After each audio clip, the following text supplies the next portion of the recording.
I want you to imagine two men. One man is motivated by getting more money, more girls, more houses, more cars, all that. The other man is motivated by his inner drive to achieve his goals. His goals may be to have a nice car, to have a nice house, to have a nice wife. But there's a key difference between these two men. First man is a man motivated by desire and lust. The second man is a man motivated by himself, and he defends himself with anger.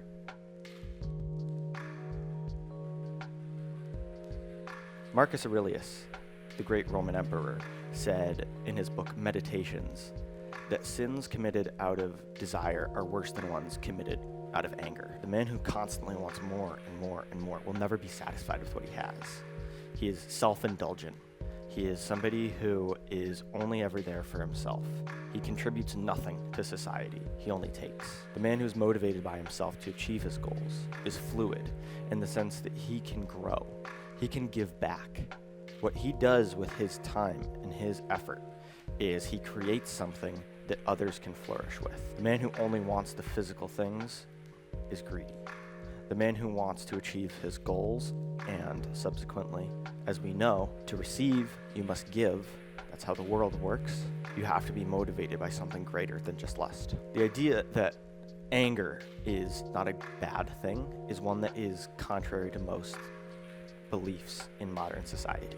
There's a big difference between having anger and showing anger. A strong man does not show their anger. A strong man acknowledges their anger and is strong about their boundary. A boundary is something that you tell someone else and they have nothing to do. For example, I'm going to go to bed at 9 o'clock. Don't call me after that. The other person they just simply don't need to call you. Within anger, never express your demands. Lay your boundaries. Anger is simply fear being shown to the outside world. The strong man doesn't show his fear. The strong man is able to hold it within themselves and know how to improve from it.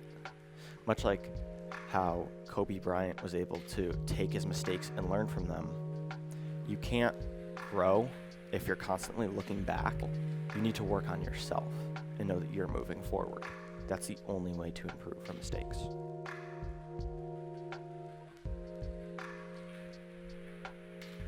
So how can you use this anger versus desire philosophy?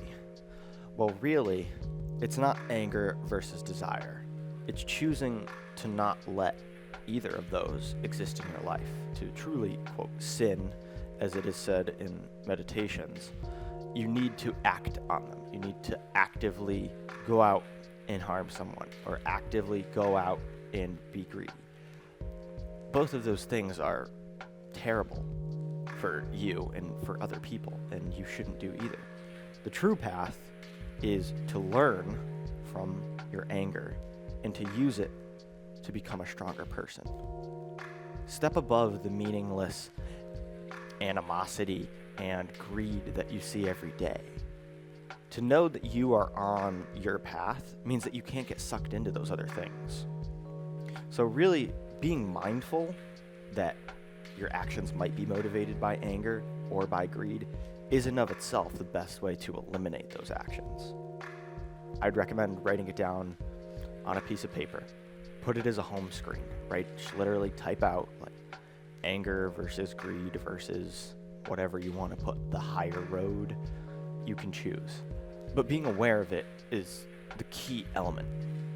I definitely would recommend reading Meditations by Marcus Aurelius. It's one of the most incredible books on philosophy ever written, and there's tons of insights in it. That's just simply one. It's in book 2 of Meditations.